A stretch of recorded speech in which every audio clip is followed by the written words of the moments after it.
Alvarez ও মেসির গোলে কানাডাকে হারিয়ে আর্জেন্টিনা ফাইনালে চলে গেছে। মিড লাইফ স্টেডিয়ামে সেমিফাইনালের ম্যাচে মুখোমুখি হয়েছে আর্জেন্টিনা কানাডার বিপক্ষে।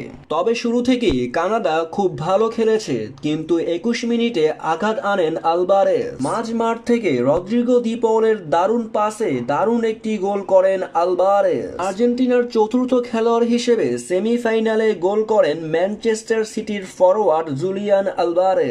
তবে এদিন প্রথমার্ধের 44তম মিনিটে গোলের সুযোগ পেয়েছিলেন লিওনেল মেসির। কানাডার বক্সে ফেলে দেওয়া ডিমারিয়ার পাস আলভারেজের ডামি করলে বল পেয়ে যান লিওনেল মেসি। প্রথম টাচে ডিফেন্ডার জন স্টোনকে কাবু করে শট নিলেও সেটি পোস্টের বাইরে ছিল। এবারের কোপা আমেরিকায় মেসির প্রথম গোলের দেখা পান 51তম মিনিটে। অ্যানজো ফার্নান্দেজ বক্সের ভিতরে শট নিলে শুধু মেসির পায়ে লেগে বল জালে চলে যায়। কানাডার খেলোয়াড়রা এটিকে অফসাইড বললেও পরে বার চেক করে দেখা যায় এটি সঠিক গোল।